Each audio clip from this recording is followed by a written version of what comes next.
Welcome to Kenton's videos. Enjoy the video. You start by confirming BitLocker is active, and you're signed in with the same Microsoft account used on this Dell.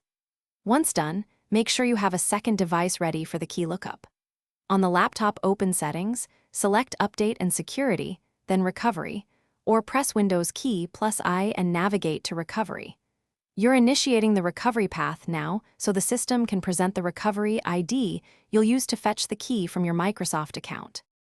When the laptop asks for a recovery key, you'll see a 48-digit BitLocker recovery ID on screen. Write that down exactly. Then, on your other device, sign in to your Microsoft account at the Devices or Recovery Keys section. Once signed in, locate the list of saved recovery keys and compare the 48-digit ID to the one shown on the Dell. If they match, copy that specific recovery key. This is the value you'll enter back on the locked laptop to regain. Type or paste the exact recovery key into the Dell prompt and press Enter. Once accepted, the drive unlocks and Windows continues.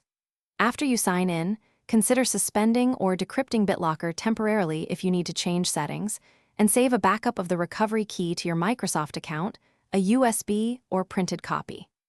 If the key does not match, make sure you checked every Microsoft account and any USB or printed backups.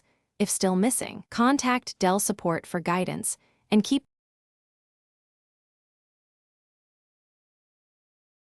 Thanks for watching. Consider subscribing if we helped you.